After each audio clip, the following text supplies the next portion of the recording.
Are you trying to go dairy free? Maybe you've been told by a medical provider that that would be a good idea to try that to reduce your inflammatory load, or perhaps you're just experimenting yourself. You want to see, is this such a simple fix that I could feel better by manipulating what's on my plate? If you're there and you're struggling, I want to talk to you because dairy free can be really tricky and in some ways, I think much harder than going gluten free. And so I really have a heart for other people that have to go dairy free, like I do myself. So let's talk about that. What are some reasons people might go dairy free, and what are some things you can do to make it even easier on yourself? If you're new here, I'm Rita Johnson. I'm the owner of Divine Mercy Nutritional Care, and I help women to heal their gut and balance their hormones through dietary changes, lifestyle, mindset work, and at home lab testing. So you might be doing dairy free because a doctor suggested it to you. Perhaps they said something like try the AIP diet, which is the anti inflammatory protocol. Or perhaps you have some other condition that has been researched a lot in showing that dairy is highly inflammatory to people with your disease. Some things that come to my mind when I wonder if somebody might feel better dairy free is people that have PCOS, which is polycystic ovarian syndrome. There has been a lot of research done on women with PCOS when they eliminate dairy that they feel a lot better. Some other things that might be helpful is if you're dealing with a lot of diarrhea or digestive discomfort that you just can't nail down, can't get to improve long term overall, then going dairy free might be something that I would suggest to a client as well. So, what does this look like? I have lived my life, a lot of my life, being dairy free. I can tell you that I feel so much better being dairy free, but it is those first few weeks that are so hard and heavy to figure out what in the world does this even look like? What do I put in my mouth when I need a snack or when I want to make dinner? And so let's talk through some of those very real issues that come up very commonly. So the first thing I would say is when we're eliminating dairy, we don't want to just replace it with dairy-free alternatives. Just like if you were trying gluten-free, we wouldn't want to just jump into gluten-free products because those things are going to be highly processed. So things like dairy-free cheese, they have a whole bunch of ingredients in them and are usually not going to help us reduce inflammation, right? So if the name of the game is we want to see what's going on with my body, why am I not feeling well? Why am I lower energy? Why am I experiencing GI discomfort or distress? Then we want to be sure that we're not adding something in that's going to cause even more problems. And so that's where we don't want to just jump into dairy free alternatives. Now, that being said, there are some really great ones out there. So if you're swapping out your cow milk for something like coconut milk or a nut milk that has very simple ingredients, then that's a great alternative. If you're using something like coconut oil or ghee, even in place of butter, that's a great idea. Ghee is the oil part of butter, so it's extracted the fat from. Okay, go back to extracted. Basically, to get ghee, you extract the solids out of the butter and you're left with just the oil. So it leaves you with a very buttery flavor without it being a problem, even if you don't tolerate dairy products well. Some other things to consider as well are obviously things like cheese. It's really hard to replace, but you can still have some of that creaminess with something like an avocado, especially if it was a really ripe avocado, that can sometimes help to cover that loss of not having cheese. Another option for more of the cheese flavor, not in texture, would be something like nutritional yeast, which is also very high in B vitamins. So that can be a good option as well. But beyond that, really going dairy free is really a lot about just taking the dairy out. It's not quite as easy to be able to replace it with something else that is just as healthy and just as wholesome.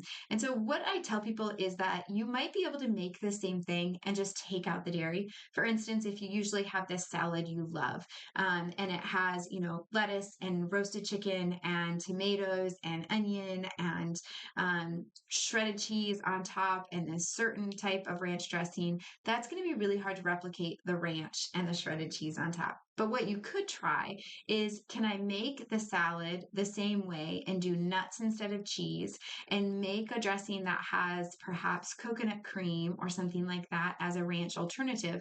That might still hit the same spot in your heart. That might still help your heart be happy and not feel like you're missing out on something that you really love. But if you eat that and you are just sad at not having the cheese and not having the Hidden Valley Ranch dressing, then I invite you to find something totally different.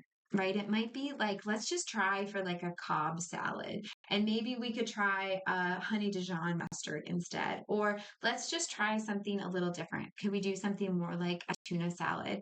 And eating that with, a different makeup of ingredients, because if it's too close and all you feel like is you're lacking what you're missing, then it's not going to help you to be able to do this sustainably.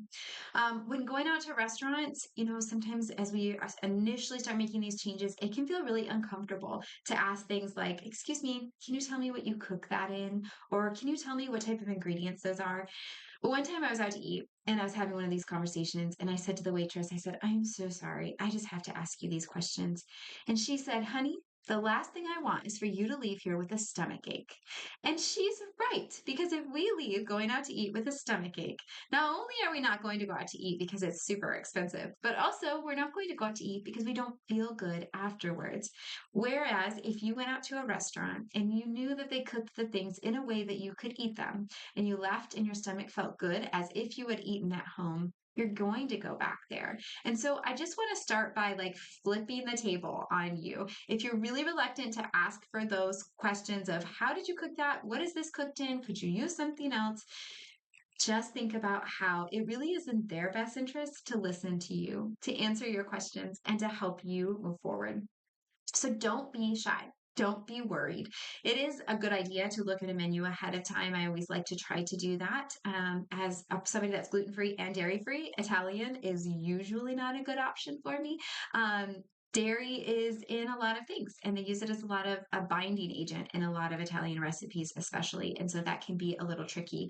But if my friends wanted to go out for pizza and I called ahead and said, can you make your gluten free pizza dairy free? And they say yes. Great, I will be there. Or I'll say, hey, instead of this pizza place, could we go to this one?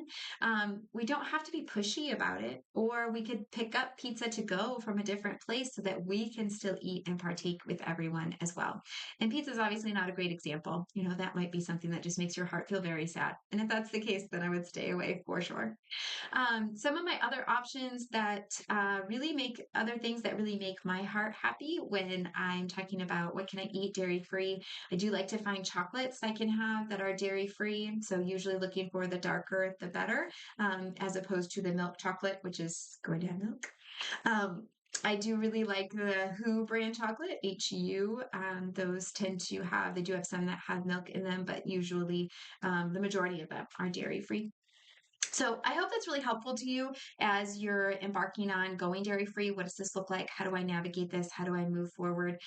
If you're really struggling, I just want you to reach out. Feel free to schedule a free discovery call with me, and we can chat about if it would be helpful for you to have somebody help walk alongside this journey with you. One thing I will say is that sometimes we just need to do some deep healing of our gut so that we can reintroduce these foods.